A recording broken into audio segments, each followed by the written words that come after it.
Bienvenue dans Objectif Tech, un podcast de Capgemini France. Bonjour et bienvenue dans le podcast Objectif Durable produit par Capgemini, le podcast qui tend le micro à celles et ceux qui portent la voix du changement dans leur entreprise en direct du studio du 147. Alors dans ce nouveau numéro, nous allons nous intéresser à un vaste sujet, la biodiversité. À court, moyen terme, c'est notre économie qui sera fortement impactée.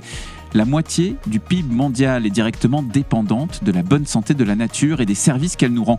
De plus en plus d'experts s'accordent même à dire que le meilleur moyen d'agir sur le climat, c'est de sauvegarder notre vivant. Alors, les lois se multiplient, les sommets internationaux s'enchaînent, mais pour embarquer tout le monde, il faut trouver le moyen de donner une valeur à cette biodiversité, une valeur au vivant, comme on a donné une valeur au carbone. Il faut aussi pouvoir mesurer les impacts et faire preuve de méthodologie alors que la 6e extinction de masse des espèces est déjà en cours.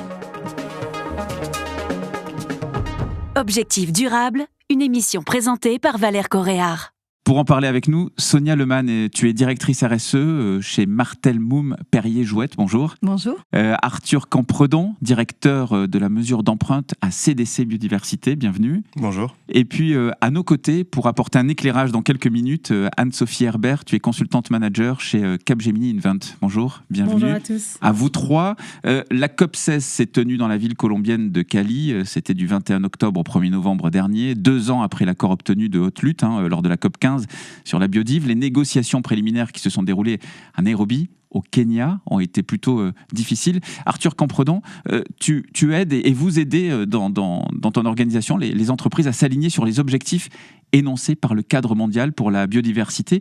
Qu'est-ce qu'on attend de ce cadre mondial précisément ? Alors, ce cadre mondial, il faut vraiment mettre un peu les choses en perspective. Il a été adopté il y a 2 ans, donc en 2022, après d'intenses négociations, et donc a abouti donc vraiment à cette feuille de route mondiale sur la biodiversité, comme un peu l'a été la COP21 et l'accord de Paris pour le climat. Il faut vraiment le comprendre comme ça. Il y a 2 principales caractéristiques. Premièrement, donc, qui donnent cette trajectoire, cette cible, ces objectifs-là, donc le fameux 1,5 degré pour le climat. On retrouve un petit peu les mêmes choses de manière un petit peu plus complexe pour la biodiversité. Et deuxièmement, on retrouve un autre aspect qui a fait fonctionner l'accord de Paris, c'est la mobilisation des acteurs privés.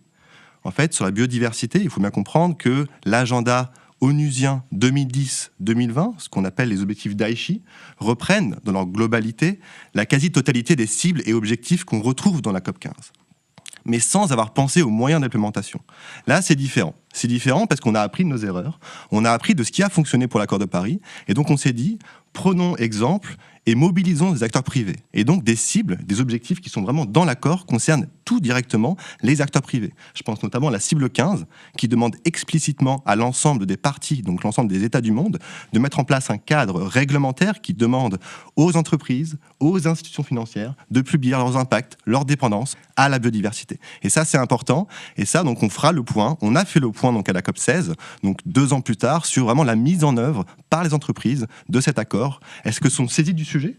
Donc on voit en Europe qu'avec la CSRD, par exemple, on a commencé bien sûr à se saisir du sujet, mais quid des autres parties du monde ? Est-ce qu'elles ont commencé à mettre en place du coup des processus de MRV, de suivi des indicateurs de biodiversité ? Et troisièmement, ce qui sera un petit peu du coup l'enjeu des prochaines années, est-ce qu'elles sont capables de s'aligner et de comprendre ce cadre et de s'aligner, aligner leur pratique, aligner leur business model ? Sonia Lemann, donc je le disais, tu es directrice RSE chez Martel Moum Perrier-Jouët. Je te vois opiner du chef, acquiescer. Tu valides complètement ce propos. Ouais, c'est le cadre mondial et embarque et moteur. Oui, tout à fait. On avait besoin de ce cadre, je pense, pour passer un cap de maturité. En fait, la biodiversité, c'est la diversité du vivant. C'est la faune, c'est la flore, c'est les bactéries, les champignons, leurs milieux et leurs interactions. Et elle nous rend des services. Et pour nous, maison de champagne et de cognac, elle produit du raisin. Donc on est héritier, en plus on travaille sur des maisons qui sont multicentenaires, nos maisons Moum et Perrier-Jouët ont plus de 200 ans, Martel plus de 300 ans, donc on est héritier de ce patrimoine et qu'on va devoir transmettre à notre tour. Et la question de la résilience de ces écosystèmes dans un contexte de crise climatique et du rôle de nos pratiques sur ces écosystèmes est centrale. Donc c'est un pilier clé de notre stratégie développement durable. Et j'imagine qu'on voit évoluer l'état de cette biodiversité quand elle est au cœur d'une activité économique. Là, on sort des vendanges. Je pense qu'on en a beaucoup parlé dans l'actualité. Quand on compare cette vendange et la campagne, la récolte de l'année dernière, on voit bien qu'on a changé d'air. On a vraiment eu des épisodes de sécheresse il y a 2 ans. Enfin, il y a l'année dernière, cette année, on a des records de pluie. Donc oui, on est en première ligne de ces changements. La CSRD, c'est le sujet dont on a beaucoup parlé. Maintenant, il va falloir travailler sur le sujet et puis rendre la copie.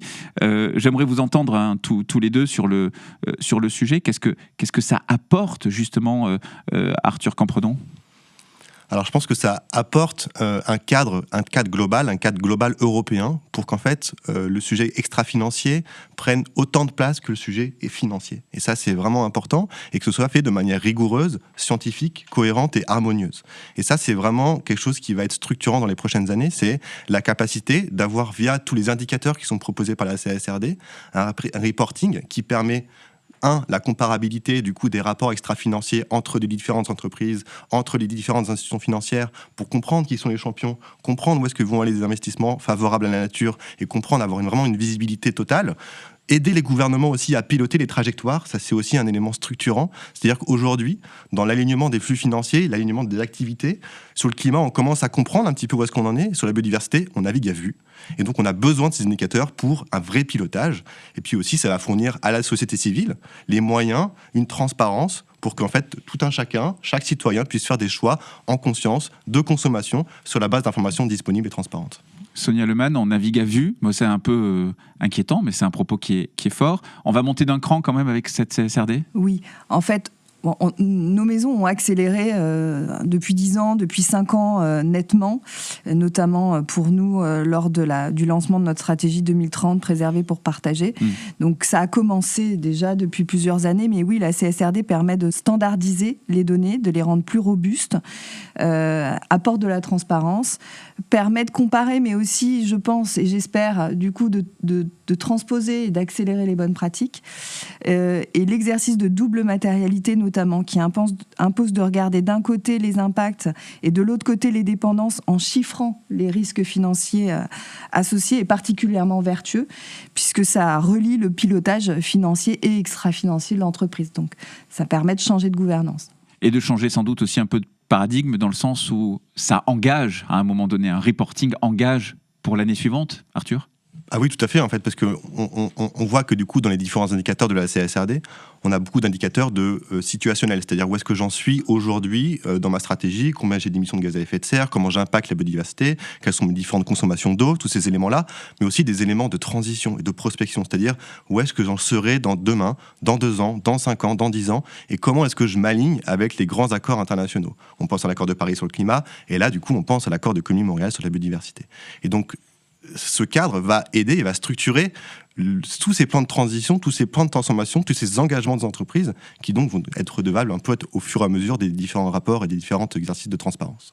À ce sujet, je vous propose d'écouter un instant Sandrine Sommer. Elle est Chief Sustainability Officer chez Moët & Cie. Elle était dans ce studio il y a quelques mois dans un précédent épisode d'Objectifs Durables.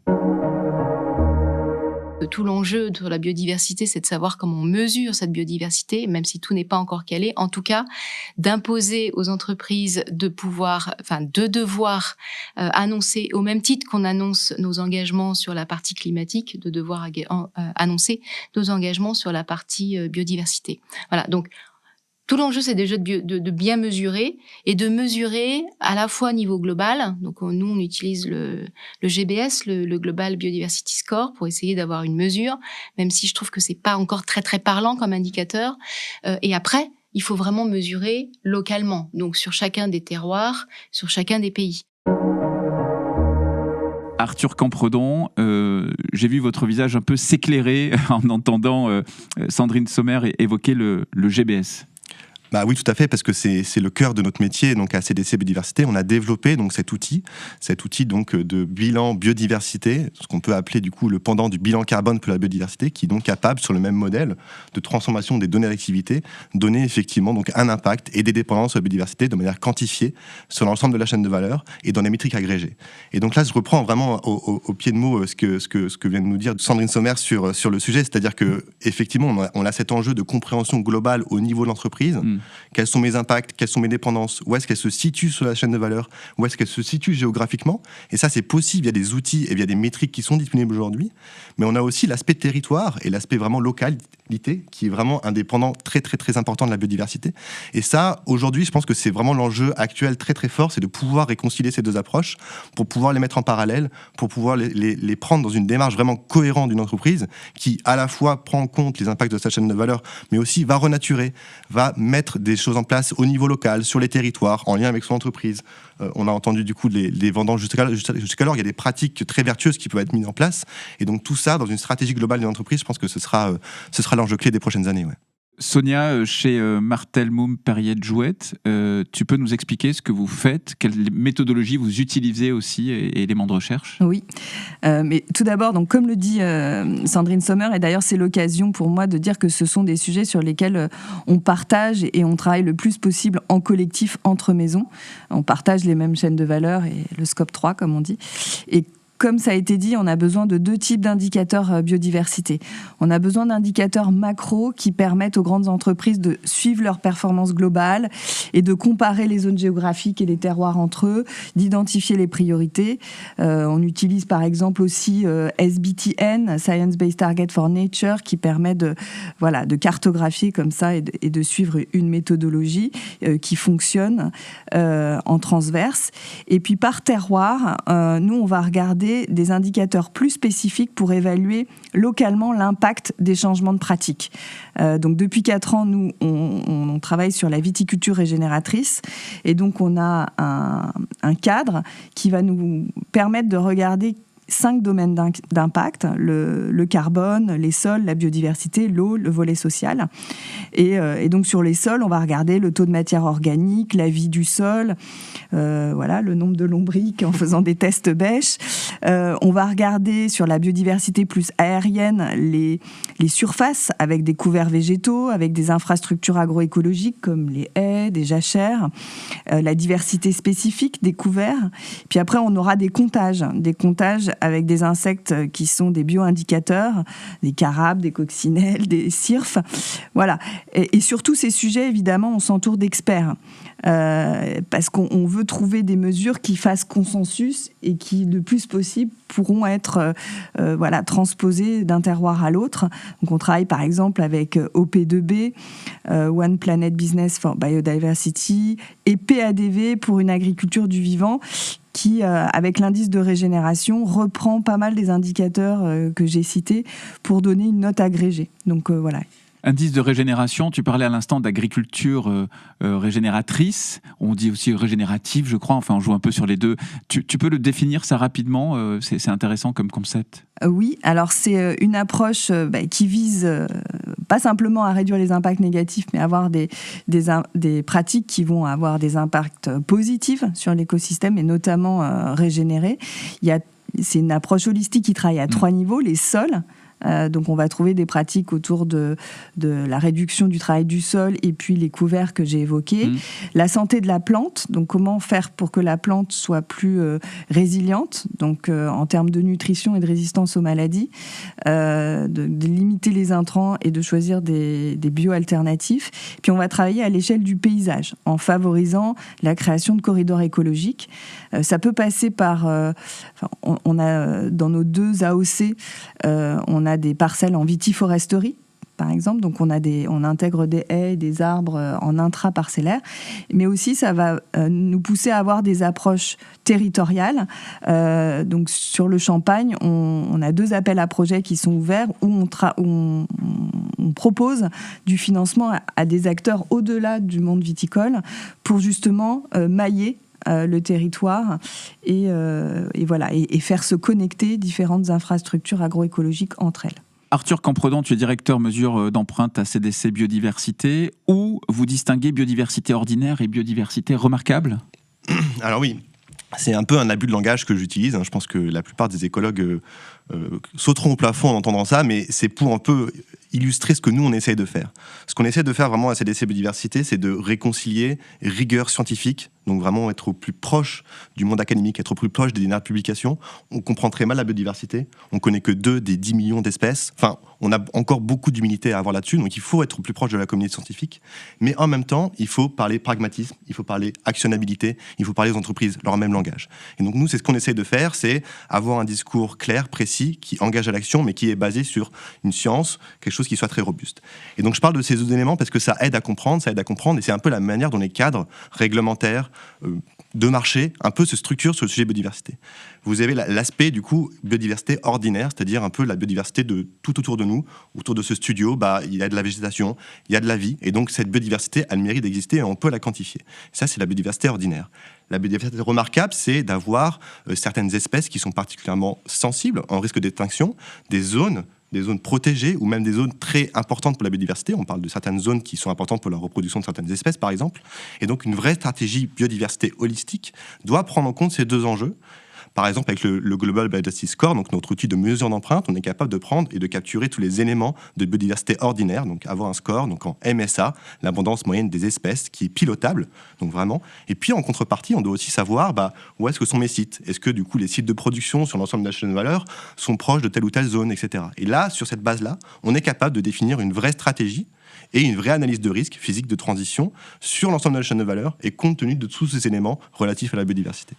Sonia, vous allouez certaines de vos parcelles en Champagne ou à Cognac notamment pour des expérimentations. L'expérimentation, ça fait aussi partie des moyens de progresser, de faire changer les pratiques, de se transformer ? Oui. Alors, il faut aussi souligner que pour nos activités, on est sur des AOC, des appellations d'origine contrôlée. Donc, notre lien au terroir est particulièrement fort. On fait du champagne qu'en Champagne, du cognac qu'à Cognac. Et on a la chance d'avoir des vignobles en propre dans ces 2 terroirs qu'on utilise comme des laboratoires à ciel ouvert pour faire ces expérimentations et prendre les risques associés à un changement de pratique un peu plus radical. Et donc, depuis 4 ans, ça a commencé par des analyses de sol qui ont montré des sols dégradés, compactés, avec une vie du sol faible. Et donc, accompagné d'experts, on a défini un plan d'expérimentation avec à la fois différentes modalités pour que ce soit répliqué dans plusieurs zones différentes et puis répliqué sur plusieurs années pour lisser l'effet année. Et on suit ça avec une approche scientifique, donc toute une batterie d'indicateurs. Et ce qui est important pour nous, c'est qu'on reste sur une approche ouverte et collective. Donc on invite régulièrement les vignerons partenaires à regarder ces parcelles-là, à voir ce qui a marché, ce qui n'a pas marché, les couverts qui ont levé, les itinéraires qui fonctionnent mieux, avec certains couverts qu'on couche. Donc parfois, on trouve qu'on a trouvé le bon itinéraire. Et on incite aussi nos partenaires à tenter l'aventure. Donc on a des groupes Sol par exemple en Champagne, avec des partenaires qui se lancent soit dans le test de produits bioalternatifs, soit dans les couverts, et on tourne. Et donc régulièrement, on va chez les uns, chez les autres pour voir comment ils s'y prennent, quel matériel ils utilisent. Bon, moi je vous ai en face de moi, je vous sens quand même assez enthousiaste et passionné par le sujet, c'est plutôt rassurant. Anne-Sophie Herbert, tu es consultante manager chez Capgemini Invent. On va un petit peu dézoomer et profiter de ton analyse. Alors, est-ce que les entreprises ont bien avancé dans la prise en compte de la biodive dans leurs activités ? C'est une excellente question et déjà merci pour tous les témoignages que vous portez parce qu'on voit vraiment que vous avancez, vous faites partie un petit peu des gens qui font avancer les sujets, donc c'est fantastique. Quand on dézoome, comme tu viens de le dire, en fait, on se rend compte qu'on n'y est pas d'une manière globale. Même si 65% des dirigeants d'entreprise disent que la biodiversité est importante, en réalité, il y a seulement 20% des entreprises qui ont fait des mesures de biodiversité sur leurs propres opérations.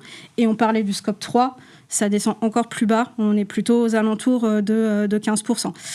Donc, on se rend compte qu'il y a vraiment une dynamique d'ensemble à vouloir y aller, mais plutôt des difficultés à pouvoir savoir par quelle boule prendre. Et je reprendrai le « on navigue à vue ». Effectivement, c'est ce qu'on observe chez beaucoup de nos clients. Ça a le mérite d'être clair.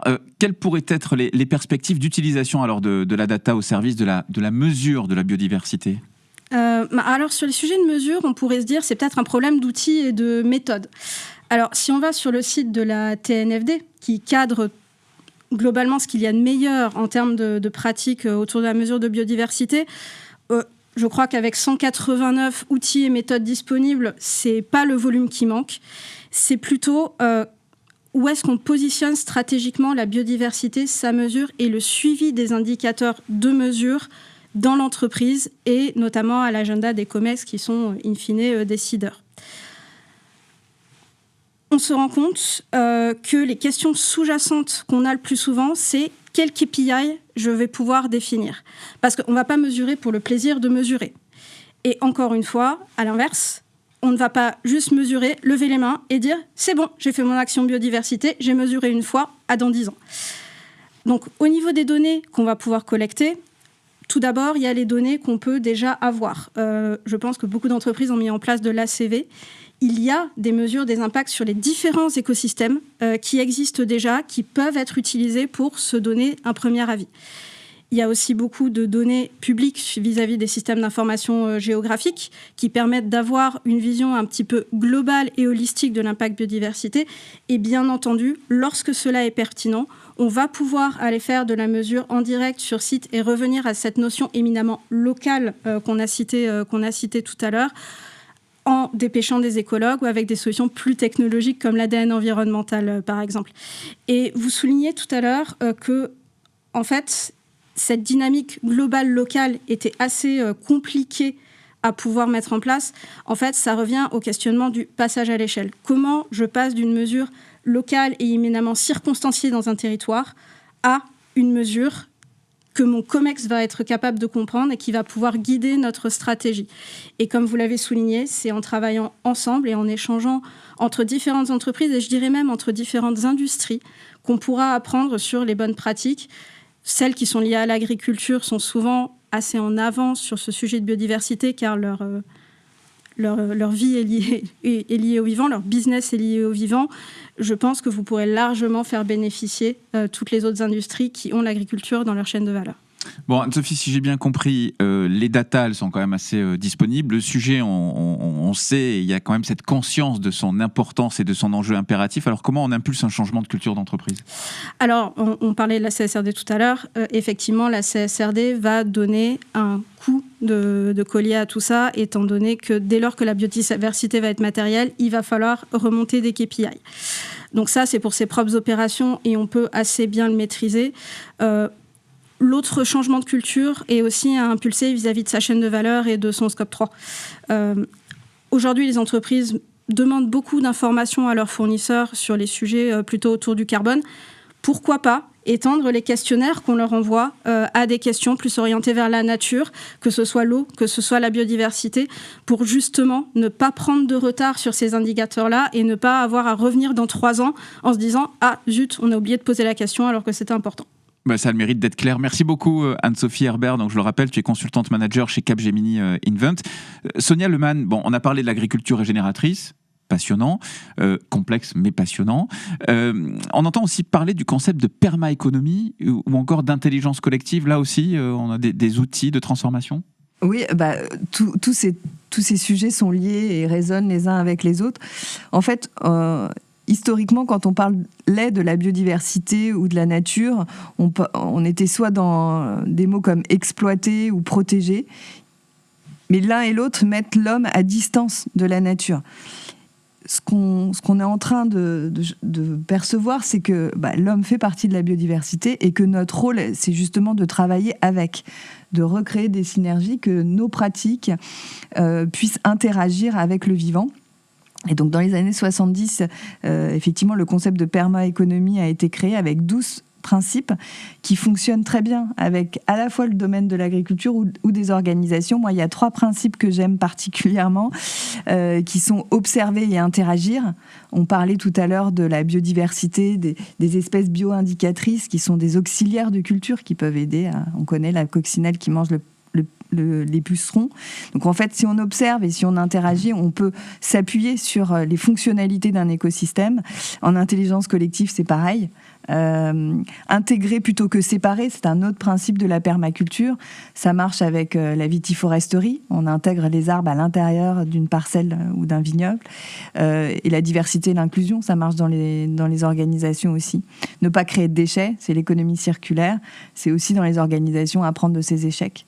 Arthur Campredon, pour terminer, selon toi, c'est quoi s'il y en avait un, le prochain game changer pour la biodiversité ? Alors, s'il devait y en avoir qu'un seul, je pense que vraiment le game changer dans les prochaines années, c'est que le sujet de la biodiversité soit pris au même titre que le climat par les gouvernements, par les institutions internationales, et qu'en fait, on aide les entreprises, on aide le monde économique à piloter vraiment sa stratégie. Et ça, c'est faisable, ça, c'est utile, et ça, ce sera vraiment complètement nécessaire si on a envie de vraiment transiter. Cette planification pour le carbone, elle est pilotée. Elle est pilotée avec des budgets carbone qui sont répartis par pays, qui sont répartis par secteur, avec des efforts répartis, etc., etc. Tout ça, c'est possible pour la biodiversité. Mais il faut que le sujet soit pris au sérieux. Il faut que les planificateurs, par exemple le SGPE en France, se saisissent de ce sujet, se disent « moi, je suis en train de piloter une planification écologique sur le climat, il faut que je fasse de même sur la biodiversité, que je fasse des budgets en MSA, donc l'unité qu'on utilise, ou dans d'autres métriques, peu importe, mais que je fasse des budgets, que je répartisse ces efforts et que je puisse dessiner ces trajectoires sectorielles, ces trajectoires au niveau d'entreprise pour dire, en fait, regardez, vous, entreprise, vous vous situez à ce niveau-là par rapport à la trajectoire qu'on constitue en termes de planification, et on peut voir et on peut piloter et donc sortir de ce on navigue à vue. Eh bien, merci beaucoup. Merci à vous trois d'avoir participé à cette émission passionnante donc sur le vivant. C'est vrai qu'on n'est pas au-dessus de la nature, mais dans la nature. Et tu le rappelais à juste titre, Sonia Lemann, directrice RSE chez Martel Moum Perrier-Jouette. Arthur Campredon, à tes côtés, directeur en mesure d'empreinte à CDC Biodiversité. Et puis merci Anne-Sophie Herbert pour cet éclairage tout à fait intéressant. Tu es consultante manager chez Capgemini Invent. Si vous appréciez l'émission, pensez à vous abonner. Laissez des étoiles, pas une, mais 3, 4, 5 sur vos plateformes de streaming préférées. Partagez aussi cet épisode avec votre entourage. À très bientôt pour un nouveau numéro d'Objectif Durable. C'est le podcast de Capgemini qui part à la rencontre de celles et ceux qui agissent en faveur d'un avenir plus durable.